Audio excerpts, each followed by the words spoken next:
on camera. Hey, welcome to Life Extension Live. Great to have you today. I'm Dr. Mike, and this is Dr. Crystal.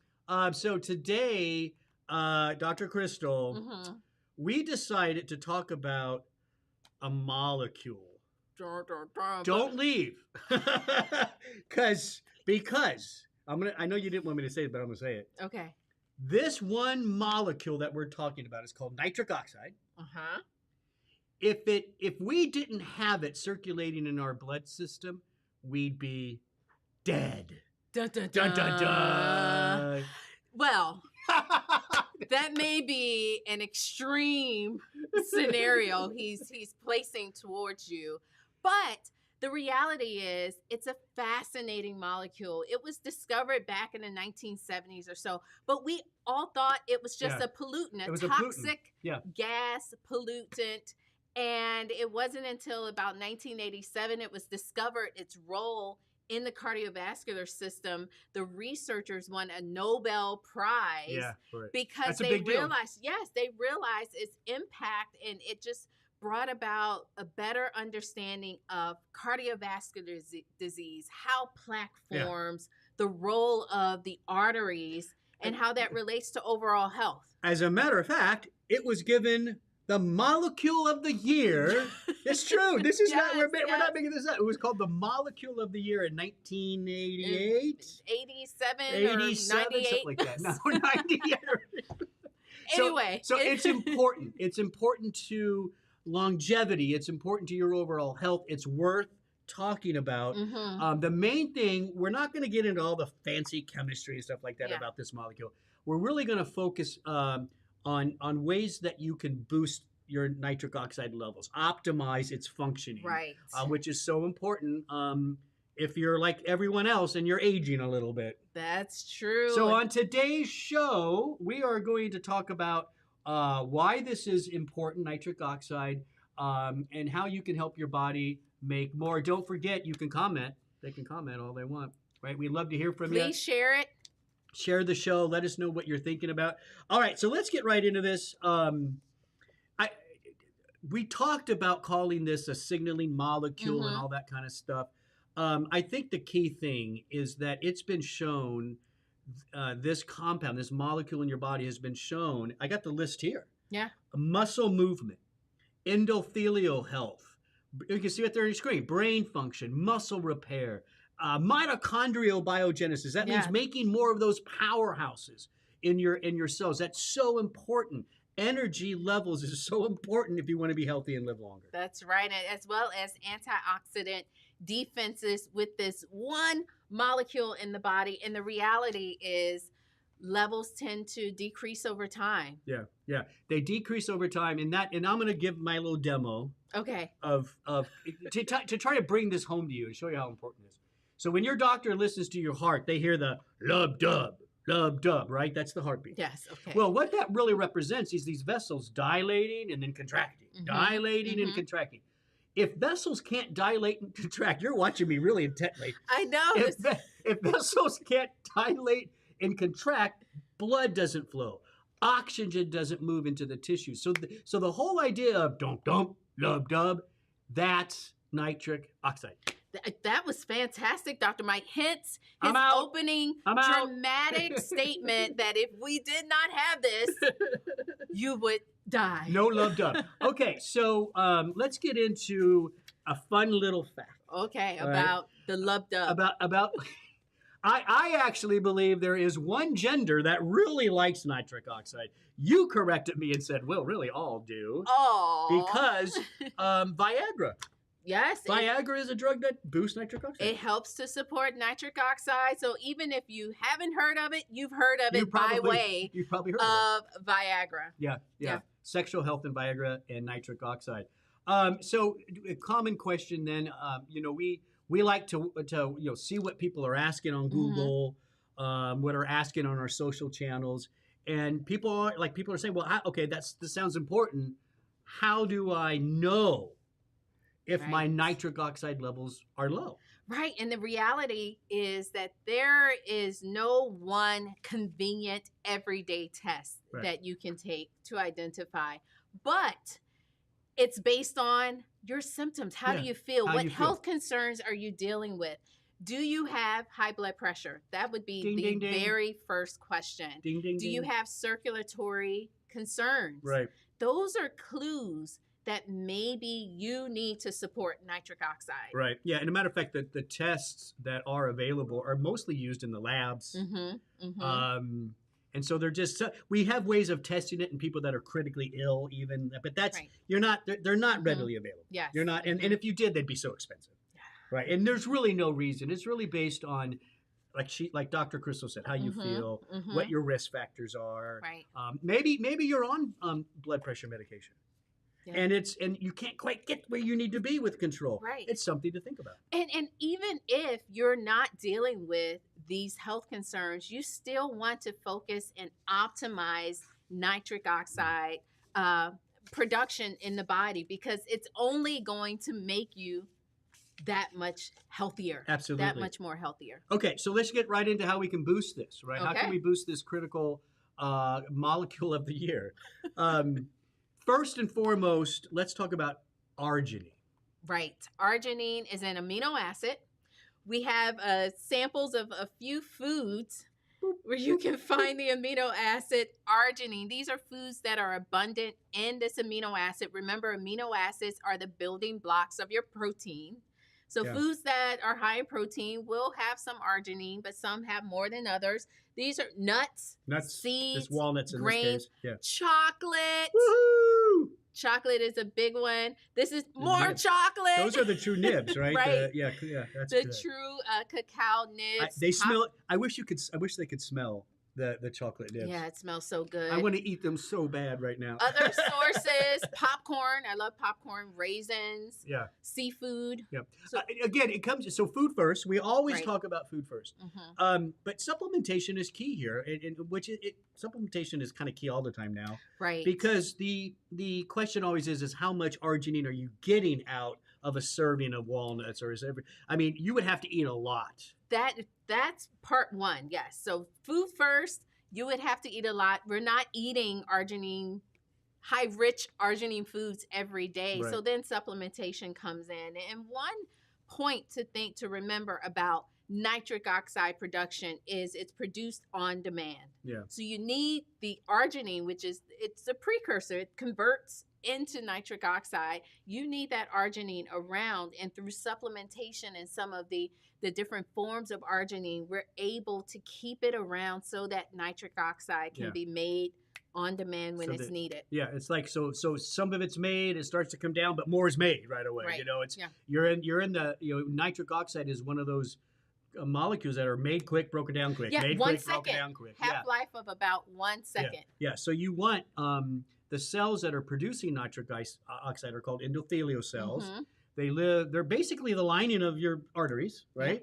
Yeah. And these cells produce the nitric oxide, which allows the muscles in the vessels to relax, contract, that lub-dub sound. Yeah. And so those cells are working hard. They're just cranking this stuff out all the time. Yes. So they need the precursor. Right. Arginine. And so pro tip here, those of you who know arginine, and you find this in the sports supplement categories and the sexual health categories, but there's a form of arginine known as inositol stabilized arginine silicate. That's fancy.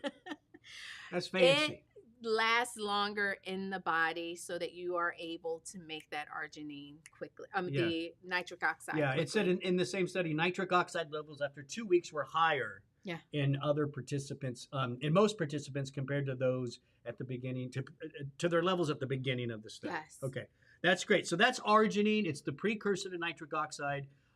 Critically important. We have a question. Yes. Is it normal? Hi, Gina. Thank you for joining. Thank you for sending your question in. I have it here.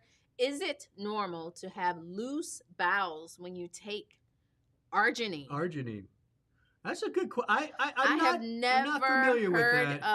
of loose bowels from amino acids. Yeah, there's a couple things to think about there.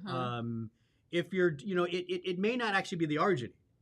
What else may be in that capsule or in that powder that's maybe causing some irritation in your gut? I don't.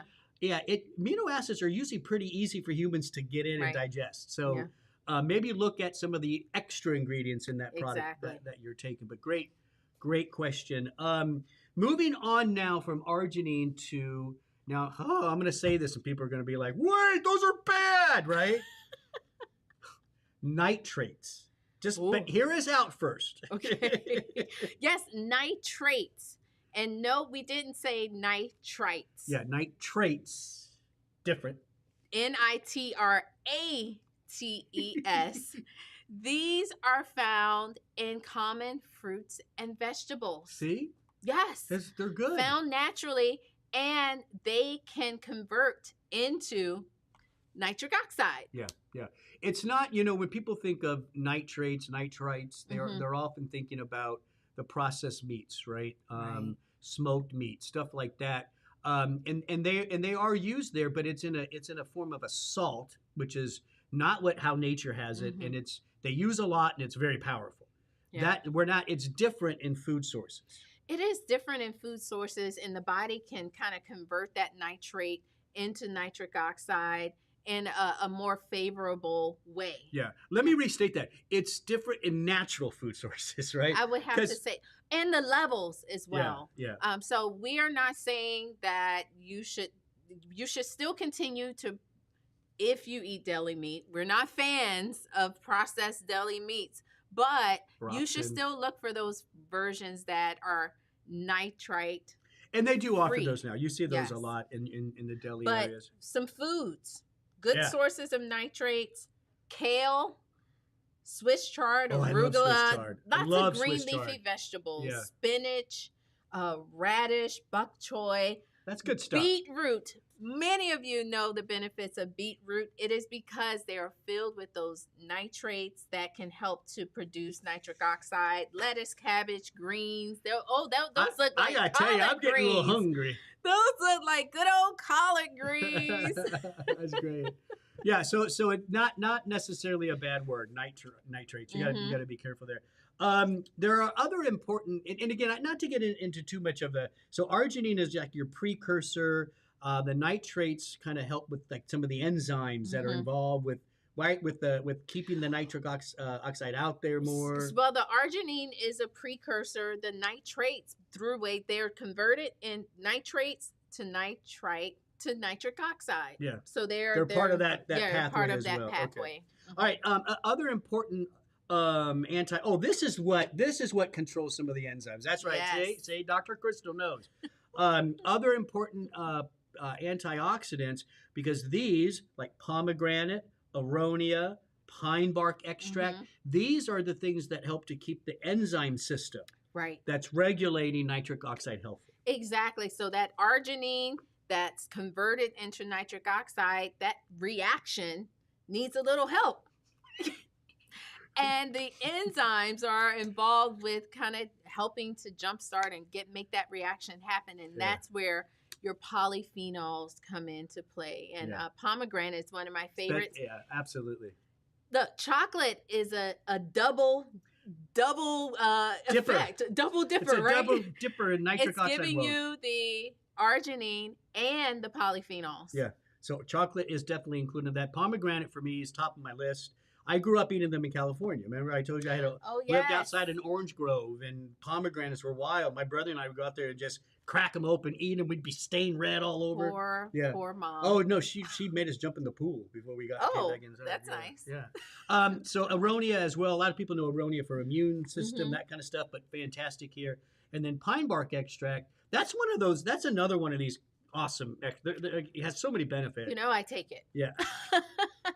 I take it to help with my blood flow, and this is one of the strategies because it's helping with nitric oxide. So arginine, the nitrates, the polyphenols, pomegranate, aronia, pine bark, and then of course the foods, the nuts, the seeds, the chocolate, popcorn, healthy grains, wonderful to help you boost your nitric oxide production. Yeah, and so one thing to think about, when would be a good time? It's not on our script, but it made me think about it because off script. Here we go. Often we support nitric oxide before we work out. Like pre-workout will have ingredients to support nitric oxide. Maybe also before bed to maybe help the blood pressure dip Yeah. some at night. Yeah. Okay. To support your blood pressure. And any other time you want to support blood flow. Yeah, for sure. And it's, again, you guys, it's the molecule of the year. It should be. It's what keeps our cardiovascular system flowing. Yeah. Right, and that's so important. We got some myth or facts now. Okay. You These ready? are fun. Hannah, we're ready for the myth or facts. We're gonna play some games here. Go ahead. You go ahead. No, I'm just gonna say we're gonna give you the myth or fact. Hannah, let's give them, like, maybe someone wants to comment or something. Let's give them like a second or two. Okay. And if no one comments, then we'll just go with it. So here is a myth or a fact. Increasing antioxidants reduces the effectiveness of nitric oxide. And Hannah, the answer is that is a myth. Yes, antioxidants help with more nitric oxide. It helps to support that conversion and the activity of the enzyme. Of the enzymes, right? To make more. That was the pomegranate, the aronia, the pine bark extract. Those specifically have an effect on the nitric oxide cycle, basically. Yeah. Okay. All right. Myth or fact number 2. You want to read it? Nitric oxide boosting supplements don't actually contain nitric oxide. Myth or fact? Go ahead and comment. No one's playing our game. Oh, it's okay. They'll play it after the fact. Right, all right. You may be watching this later. So, Hannah, myth or fact? It's a fact. That's right. Yep. They do not contain nitric oxide. Remember, nitric oxide outside of the body is a gas. Yeah, inside of the body, it's a signaling molecule. It's a signaling molecule, and so we're giving it the things that the things, the endothelial cells. Remember those cells. We're giving it the arginine. We're giving it the antioxidants so it can make nitric oxide at a good optimal level. Okay, myth or fact? This is a good one. Number 2. What do you think? Ooh. Mouthwash can inhibit the production of nitric oxide. Mouthwash. Myth or fact? Ooh, this is a good one, This Dr. is a good Mike. one. This is a good one. And Hannah, go. It's a fact. It is a fact, but there is a clarifying point here. Mouthwash with alcohol. Yeah. Alcohol-based mouthwashes destroy the bacteria in your mouth that's needed to convert the nitrates from those vegetables into nitric oxide. Yeah. So best to go with the alcohol-free mouthwash. When you do that, it's kind of funny we're talking about this because remember I just switched recently, and you just got to get used to it not being as strong, right? We're used to our mouth feeling very astringent. Yeah, when we like that, but you don't need that feeling. You don't need that. One other quick turn too: if you're doing a mouthwash that has a specific antibiotic in it called chlorhexidine, that also has been shown to knock out nitric oxide production. Okay, all right, going on. Myth or fact? Number, I don't know what number this is. 4. Okay, then we're getting some comments in. Thank you, June. I'm not sure which question that was for. There's a little delay. It was for the mouth. I bet it was for the mouth. Because we haven't even read. You go ahead and read this one. That's true. Okay, exercise lowers nitric oxide levels in the bloodstream. Myth or fact? June's playing along. We'll wait. June, tell us, myth or fact? Hey, it's 50-50. Exercise lowers nitric oxide 50-50. levels in the bloodstream. If you're a betting person, this is a good bet. All right, Hannah, myth or fact? That is a myth. Yeah, exercise supports nitric oxide. Because you need the blood flow. Right, the body realizes, whoa, we need to get some blood flow going. Those endothelial cells start pumping out that nitric oxide. So, okay, at the end of the day, yes, we're talking about a molecule. Do we have a sound effect for that?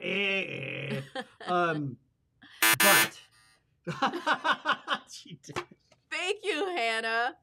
But listen, it's key. It's one of those things that I like about science and research, right? It's understanding more about how the body works.